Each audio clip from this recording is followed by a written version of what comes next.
This is Exhibit 1 from the document that we sent out. This is Factors Influencing Employee Satisfaction at Work.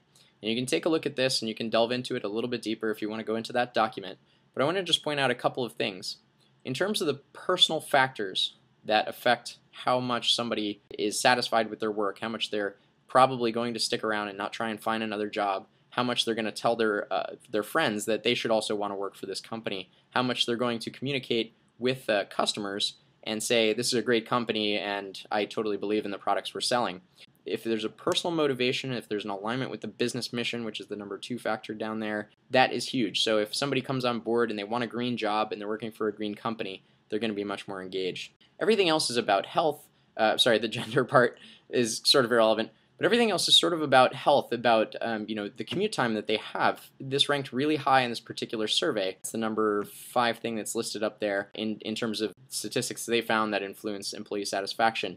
You wouldn't necessarily guess that, but it's pretty key, and that's really not a sustainable kind of way to live if you make somebody commute long hours as opposed to giving them options to telecommute or a place to work closer to their home. So employee engagement can help with all of these sort of factors. But it can also affect, if you look at the organizational factors a little bit, laying out clear expectations for the position is one of the key factors in terms of employee engagement. We're going to talk about that in a little bit. And providing some recognition, as we talked about, reward program, incentives that incentivize the mission of the company, which can be around its sustainability initiatives. So to summarize, sort of the key takeaways to this concept of personal factors and organizational factors and aligning those with an employee engagement program is look at it this way. You have several things on here that you can identify very quickly as motivators for an employee to become very happy at your company. Can you tie these into your employee engagement program around sustainability? Of course you can. The commute and other unpaid time related to job, that can be very quickly solved with an employee engagement program around sustainability by allowing people to telecommute 1, 2, or 5 days a week. Other things like a desire to please and receive recognition, this is easy to do as well. When you create a green team at your company, you can create recognition programs, rewards, employee of the month, green leader of the month, whatever the rewards are, as we talked about before, to give people this recognition so that they satisfy this need that they have to please the boss, to please their coworkers in a way that is wrapped around something that is tied to their personal mission. In addition, if your company is growing and if your company is looking to continue to advance in a sustainable field, making very clear that there are opportunities for advancement and development over here, our second one up from the bottom, under organizational factors. If you can show that there are opportunities for advancement and development in the green side of your business, the sustainability side of your business, then people will become more attuned to that because they want to obviously advance through the company as well. They don't want to feel like they're in a dead-end job. And finally, the reward incentive program, which is the top organizational factor influencing employee satisfaction at work, is super critical in terms of lining those things up to align with the mission and vision of the company. If you are looking to increase sales of some of your sustainable product line, you need to reward and incentivize the sales of those products. If you are looking to launch a new product that's a green product, you need to incentivize the research and development around this so that the people who are doing that job become very satisfied with the fact that they are doing something that is pushing the organization in this direction.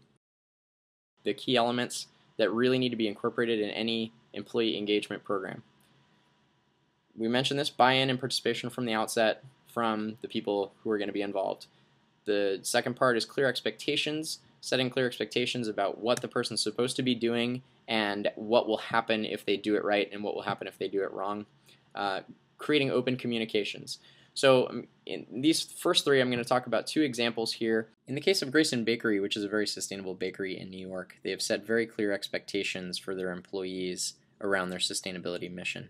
The big challenge that's faced by a lot of companies that employ some lower-end workers is that folks show up drunk, or they show up high, or they bring in other baggage. Greyston wanted to do this social mission to help employ some of the folks who are hard to employ. Former convicts, other people with baggage, other people with other barriers to employment. They wanted to make that part of their social mission. But right up front, their employee engagement program, they said, This is a great job. You should keep it. We will keep you as long as you hit these expectations that we have of you. Very, very clear.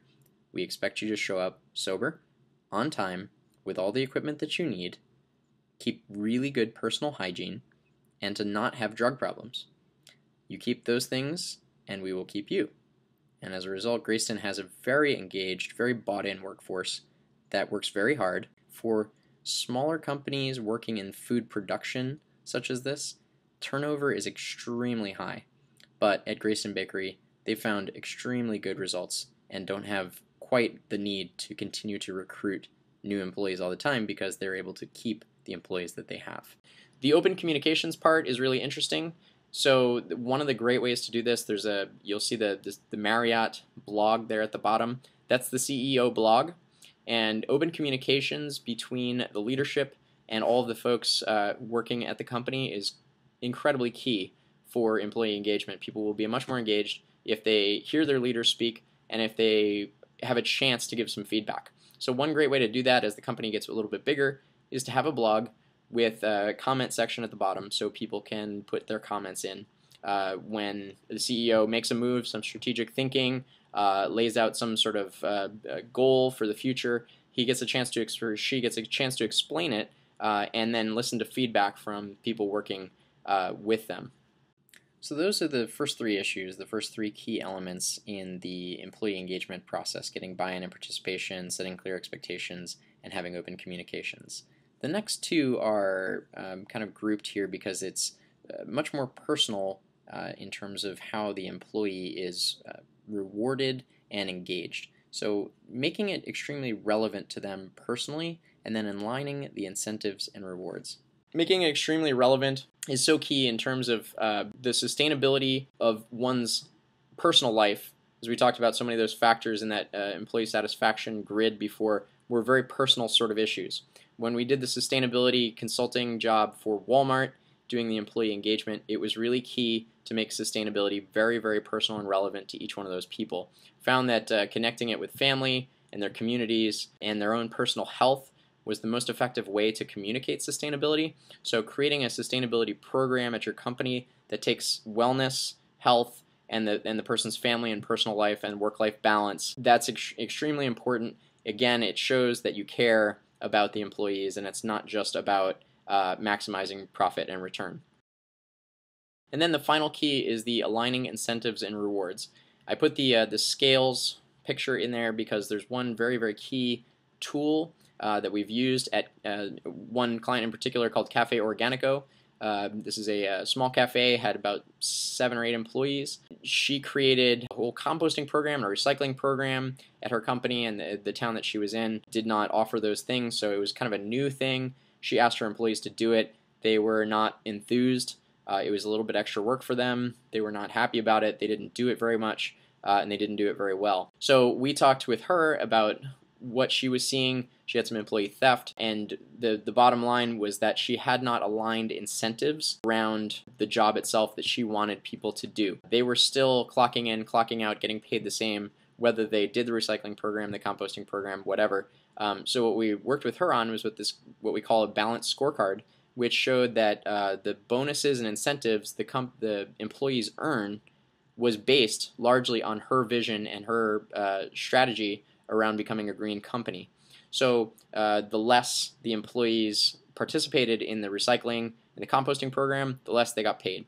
The cleaner things were at the end of the day when she didn't have to sort recyclables, they got paid more. It made sense because then she's not there until 4 o'clock in the morning sorting recyclables and pulling compostables out of the trash, which is what she was doing for a little while. Just within weeks of implementing this and explaining it to employees, everything turned around pretty quickly. As soon as people realized that financially they were getting rewarded for doing some of these things, they were all about sustainability. So finding what's relevant to them and aligning those incentives for them is very, very key. As I mentioned before, there's a lot of other rewards just besides finance. There's recognition and there's actual awards. You can give awards. You can give you put stuff on the wall with Sustainable Employee of the Month or Green Team Leader, whatever it is. Those are rewards and recognition that employees appreciate. So that's it, folks. These are the key takeaways for employee engagement. If you want to do employee engagement around your mission, it can be a huge boon to your business. It needs to be personal and relevant to your employees. It needs to be backed up, making sure that you're walking the walk too. There's companies who try and do this, and then they're not really doing stuff themselves, and it just becomes so shallow and so irrelevant that the employees don't buy into it. And it also has to be an ongoing process because otherwise you're not finding long-term value in this. It's sort of a short-term pulse of people getting jazzed about working at the company, but no long-term sort of commitment. And it only works that way if you keep those lines of communication wide open. With that, I'm just going to close and take any questions that might be out there. I'm going to end the audio recording section of this, but I will stick around to answer questions offline. But I just want to say thanks. We use this slide at the end of pretty much all of our classes. You, the folks who run sustainable operations, are the change we want to see in the world.